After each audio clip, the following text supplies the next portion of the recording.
All right, guys, now what we're going to do is look at the factors that influence strategy. So, our SWOT analysis. So, remember, the factors that influence strategy are twofold. You have the internal factors, which is the S and the W, the strengths and the weaknesses. And then we have the external factors, the O and the T, the opportunities and threats. So, technically, the overall macroeconomic environment in which that firm operates, why is that so important? Because it's supposed to help the company in developing and choosing the best strategy to help them meet their goals. So when we look at the internal factors, the strengths and the weaknesses, look for any type of innovation, look for competence of management, look for the core competencies, all right? So why are we so successful? What is it that we do better than our competitors? All righty, so leadership in R&D, cohesiveness of the values, all right, all that stuff, internal factors. When we look more at the external factors, those are the opportunities and threats. Okay, so sources of opportunities in the market, and then threats to the firm's ability to continue with their existing strategic plan.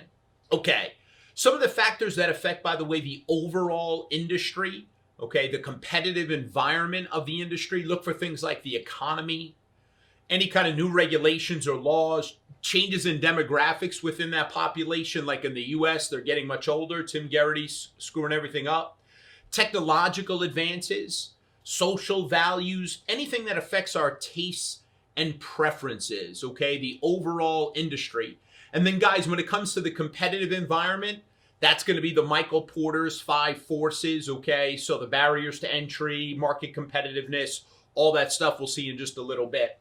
All right, so in this particular example we have Beacon University. It's a very large not-for-profit institution of higher education that focuses heavily on research. All righty, so now let's do our SWOT analysis for them. Okay, so the strengths for Beacon. All right, let's start with the research. So research has to be funded from external sources, whether it be the federal government, the state, possibly even private foundations. So you want to hire people like Tim Garrity, elite faculty members. So you know I wouldn't get a job there. All right, that's going to be able to attract the funding sources that'll be critical to growing the research enterprise. All right, then the HR. Salaries for a higher education institution, I don't know if you know this, it should be 2/3 or more of the total operating expenses each year. All right, having turnover is extremely costly. And an institution that supposedly has a strong HR department, well, they can focus on developing staff with training programs, okay, retention efforts. All right, we want to ensure that the high quality faculty, the Tim Garrity's, and the staff members don't leave to go to competitors. They'll buy me a ticket on a bus. Reputation in the marketplace, okay, another strength. Rankings from various publications are usually very important for higher education institutions. Think about all the the high school kids who are looking at colleges, they're all concerned about the rankings. I went to a top 20 school. Okay, so the criteria for how those rankings are calculated, well, usually that's pretty well known, very transparent. So Beacon here should focus on areas that are going to help them maintain or even improve their ranking. Academics, another strength. It's rare for an institution to be really strong, though, at everything, at all fields of academia. So normally they have a strength, whether it be medical, legal, business, arts and sciences, whatever. The thought process is the resources should be devoted to further developing programs, okay, where they have a competitive advantage, all right? Now, weaknesses for Beacon. The resources cost constraints, all right? So not-for-profit institutions are typically, well, they have a cost constraint. All right, they don't have excess resources that a successful for-profit educational institution would. All right, so because they have this constraint, universities can't afford to devote a lot of resources to endeavors that are ultimately not going to be beneficial. They can't afford to waste money. All right, so Beacon's got to ensure that all potential projects have a cost-benefit analysis, and that's got to be used to determine whether it's worthwhile to go forward. Okay, now size. The larger an organization is, the harder it can be to manage operations centrally. Okay, so units tend to be decentralized, and then you have the complexities of that organizational structure, and that's going to present some issues in and of itself.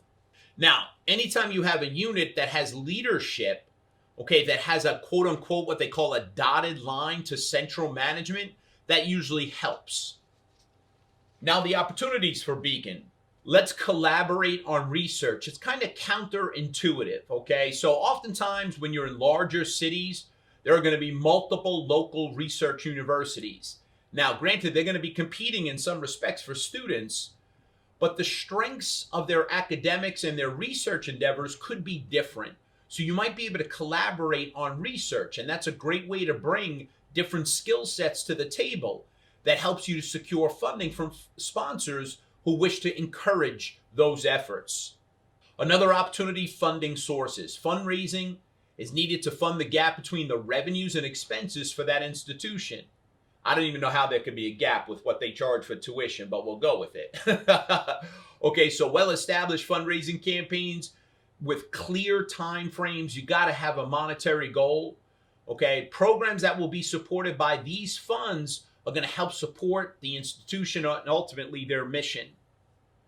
All right, you got to look at city infrastructure. Okay, given the amount of students and employees who go in and out of campus for large institutions like Beacon, you got to have good accessibility, the trains, the buses, etc.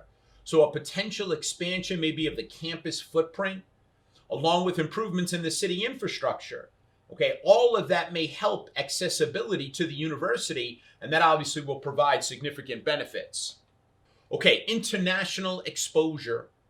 All right, like many industries, education is now global. All right, it's well-known university is going to wish to establish satellite campuses, not only within its own country, but also internationally so they can attract the best students from around the world.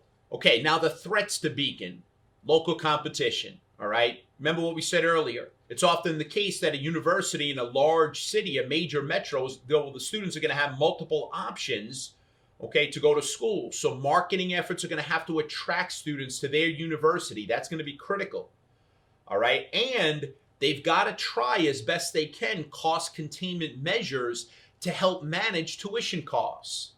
Okay, another threat is going to be government regulation of endowments. All right, large universities tend to have large endowments. All right, so this raises the question of why is it that tuition, right, continues to increase each year? An institution like Beacon here should produce cost studies that show how its costs are being created within that institution.